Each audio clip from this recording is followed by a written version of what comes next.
Upper90studios.com.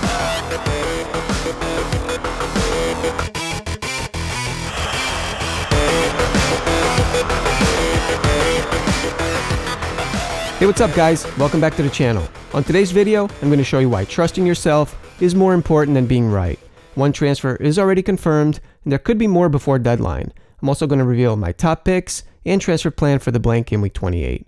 So 50 points Game Week 27, 5 points above the average, not enough to produce green arrows. Upper 90 Studios has stalled a little bit from 250k, now it's at 255k in the overall rank. My target is to finish in the top 100k, so what can I do to snap my team back into life?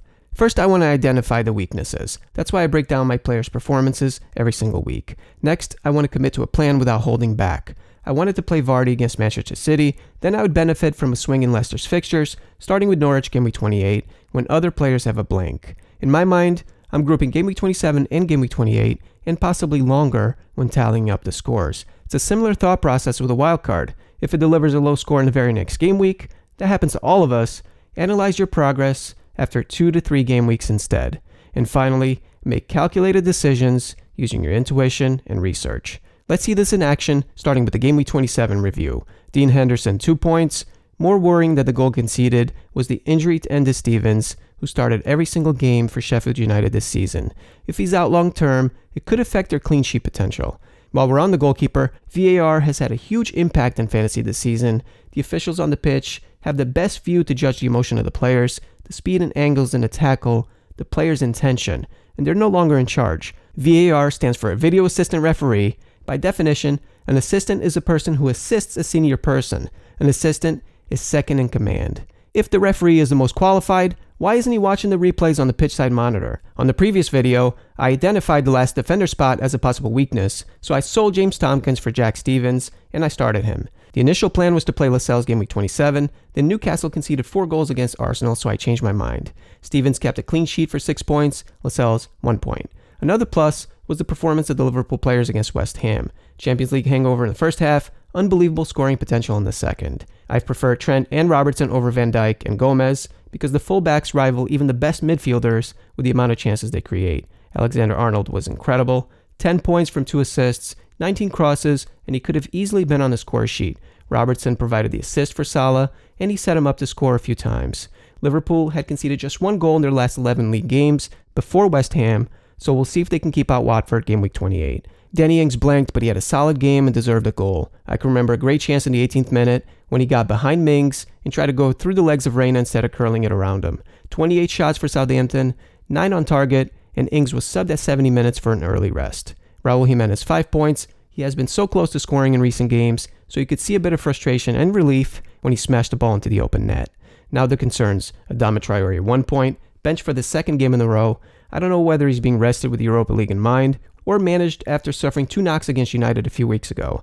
I've been relying on Traore as a starter, and it's hard to watch other players score when mine's coming off the bench for a 1-point cameo. I'm expecting him to return to starting lineup against Spurs. He scored against them in the reverse fixture and collected all 3 bonus points. Jamie Vardy, 2 points, 1-on-1 with Ederson, just 8 minutes in. He had to score, and instead he hit a shot against the post. Apart from that missed chance, Vardy was full of energy, making intelligent runs, and working hard. No more excuses. He has to snap out of this scoreless streak now against a shaky Norwich defense Game Week 28.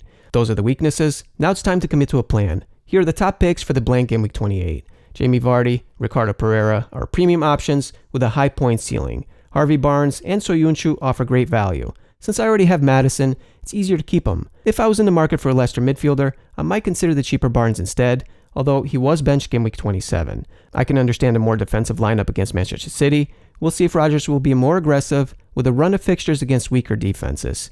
Liverpool players are also high on the list. Don't worry if your budget and team structure includes Van Dijk or Gomez. Van Dijk continues to be a threat from set pieces. Gomez has picked up 7 bonus points in the last 10 games when Liverpool kept a clean sheet.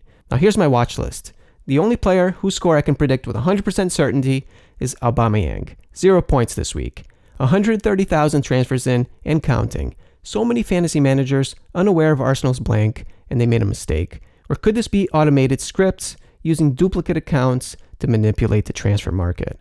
Another clean sheet for Wolves since Bali's return, and they face a Spurs side that are lacking firepower without Kane and Son.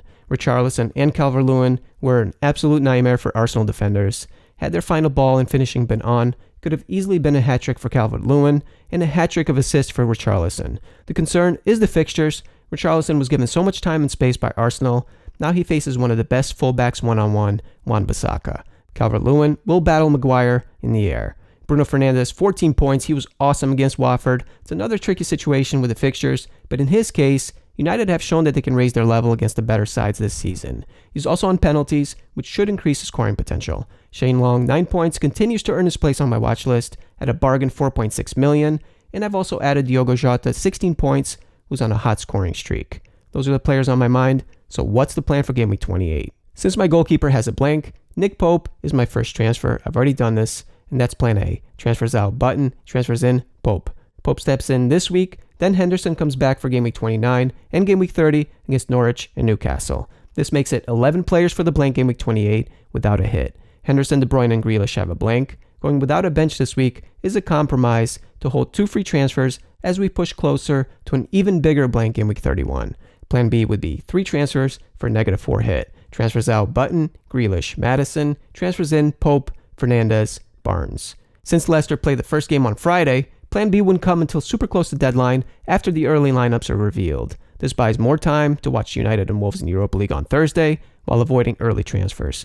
With a 0.1 buffer on Grealish and Maddison, a price drop won't affect their selling price. It's a tricky decision on Jack Grealish. With Plan A, I can bench him now in Game Week 29, then bring him back for Chelsea Game Week 30, which is green according to our fixture difficulty cheat sheet. By the way, I'm working on the next update for Game Week 30 through Game Week 38, so stay tuned. The fixture difficulty cheat sheet is available only to email subscribers. Go to upper90studios.com, click the fantasy tab at the top, and you'll see the sign up box. Current subscribers receive updates automatically. If you haven't already, @Ben_Krellin on Twitter is the top source for navigating the blanks and double game weeks. In the long run, trusting your decisions is more important than being right in any single game week. If holding Vardy through his scoreless streak doesn't pay off in the next few games, the lesson learned will make me a stronger fantasy manager in the future. Identify the weaknesses, commit to a plan, and trust yourself when making decisions. Thank you for all the likes, subscribes, your positive comments, and I wish you big green arrows Game Week 28. So that's going to be a wrap for today. Stay tuned for my next video. Don't forget to check out my new song Pieces. See the music link in the description. Be sure to follow @Upper90Studios on Twitter, Facebook, or Instagram, where you'll get an inside scoop before YouTube. And if you're brand new to the channel, be sure to like and subscribe and turn on your post notifications because this season is going to be epic. Don't forget to subscribe to our email list and get your free fixture difficulty cheat sheet. Click the fantasy tab at upper90studios.com. If you're on a computer, it's at the top right of the page. If you're on the phone, it's at the bottom. Thanks for watching. See you soon.